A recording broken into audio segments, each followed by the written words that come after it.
이어서 구간합 문제에 대해서 알아보겠습니다. 구간합 문제란 연속적으로 나열된 n개의 수가 있을 때 이때 특정 구간의 모든 수를 합한 값을 구하는 문제를 구간합 문제라고 합니다. 예를 들어 5개의 데이터로 구성된 수열 1, 20, 30, 40, 50이 있다고 해봅시다. 이때 두 번째 수부터 네 번째 수까지의 합은 20 더하기 30 더하기 40해서 90인 것을 알 수 있는데요.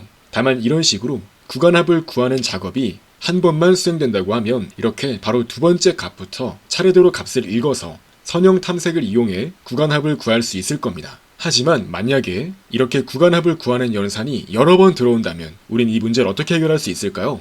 이와 같이 구간합 빠르게 계산하기 문제의 설명을 함께 확인해 보겠습니다. 문제 상황을 확인해 보시면 n개의 정수로 구성된 수열이 있다고 했을 때 우리에게 m개의 쿼리에 대한 정보가 주어진다고 합니다. 이때 각 쿼리는 left와 right로 구성되는데요. 이 left는 왼쪽 위치, 이 right은 오른쪽 위치를 의미합니다. 그래서 이러한 쿼리마다 left부터 right까지의 구간에 포함되어 있는 데이터들의 합을 출력해야 한다고 합니다.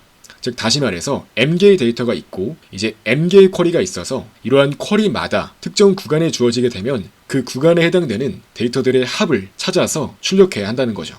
다만 이 문제의 수행시간 제한은 비고 노테이션 n+m이라고 합니다. 이 문제는 어떻게 해결할 수 있을까요? 우리가 단순하게 생각해 보았을 때 이와 같이 n개의 데이터가 있을 때 n번만큼의 쿼리가 들어오면 그때마다 새롭게 구간합을 구한다고 하면 우리는 전체 시간 복잡도로 n 곱하기 m으로 동작하는 알고리즘을 작성할 수 있을 것입니다. 다만 현재 문제 상황에서는 이와 같이 n+m의 시간 복잡도로 동작하는 알고리즘을 설계하라고 요구하고 있죠.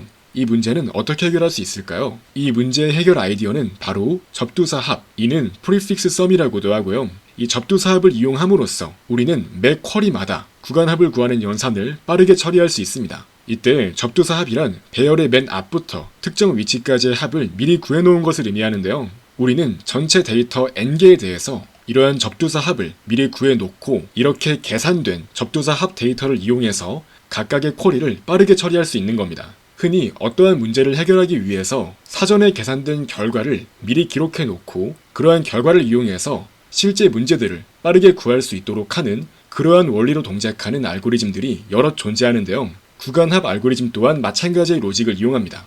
우리는 처음에 n개의 데이터에 대해서 이러한 접두사 합을 구함으로써 계산된 접두사 합을 일종의 캐시처럼 사용해서 쿼리가 들어올 때마다 그렇게 구해진 값을 이용해서 빠르게 정답을 구할 수 있는 것입니다. 실제 알고리즘을 확인해 보시면 바로 다음과 같이 동작하는데요. 먼저 n개의 수 위치 각각에 대하여 접두사 합을 계산해서 별도의 배열 p에 기록할 수 있도록 합니다. 이후에 매 m개의 쿼리 정보를 확인할 때 구간합은 p of right에서 p of left-1을 뺀 값이 되겠습니다. 그림을 통해서 확인해 보시면 이와 같이 총 5개에 대한 데이터의 값들이 각각 10, 20, 30, 40, 50이라고 했을 때 먼저 접두사 합을 구하게 되면 다음과 같이 테이블 P가 갱신됩니다. 이처럼 인덱스 1의 값은 10이 되고 인덱스 2의 값은 30이 됩니다. 여기에서 이 30은 10 더하기 20을 한 30이라 보시면 됩니다. 이어서 인덱스 3의 값은 60인데요. 배열의 맨 앞부터 특정 위치까지의 합이 담기게 되기 때문에 10 더하기 20 더하기 30을 해서 60이란 값이 담겨 있는 걸 확인할 수 있습니다. 즉 우리는 시간 복잡도 5의 n으로 이러한 접두사 합을 미리 구할 수가 있고요.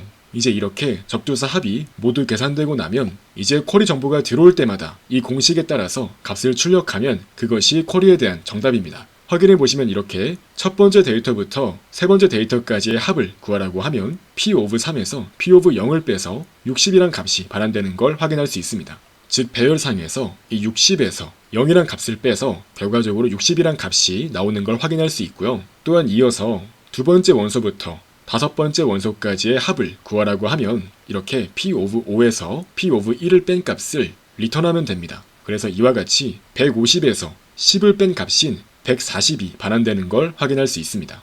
따라서 이러한 로직을 이용해서 우리는 n개의 데이터가 있는 상황에서 m개의 구간합 계산 쿼리가 들어오면 접두사 합을 이용해서 미리 n개에 대해서 각 위치까지의 합을 미리 구해놓고 이를 이용해서 각각의 쿼리를 상수시간에 처리할 수 있는 겁니다. 이러한 로직을 그대로 코드로 구현하면 바로 다음과 같이 작성할 수 있는데요. 이처럼 데이터가 존재할 때 이 데이터를 하나씩 확인하면서 합계값에 더해줄 수 있도록 하고 이제 그 위치까지 합계값을 접두사 합 리스트에 담을 수 있도록 처리해서 모든 위치에 대해서 접두사 합을 구해놓는 걸 확인할 수 있습니다. 그래서 결과적으로 특정한 구간 합을 구하라는 쿼리가 들어왔을 때 아까 소개해드렸던 그 공식에 따라서 그대로 구간 합을 계산하면 이처럼 상수 시간에 구간 합에 대한 내용을 처리하는 것을 확인할 수 있습니다. 현재 예제에서는 쿼리가 하나만 존재한다고 가정했는데요. 실제로는 m개만큼 많은 수의 쿼리가 들어온다고 하더라도 각 쿼리에 대해서 상수 시간에 처리가 가능합니다. 이어서 C++에서도 동일한 로직을 이용해서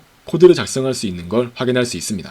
이처럼 접두사 합 배열은 전체 데이터의 개수보다 하나 더 큰 크기로 선언한 뒤에 각각의 데이터를 확인하면서 각각의 데이터에 대한 값을 sum value에 담을 수 있도록 해서 그 위치까지의 sum value 값을 접두사 합에 기록하는 방식이 사용되는 걸 확인할 수 있습니다. 자바 또한 코드의 문법만 다르고 실질적인 알고리즘의 동작 원리는 정확히 동일하게 구현된 걸 확인할 수 있습니다. 이상으로 구간 합 빠르게 계산하기 문제까지 확인해 보았습니다.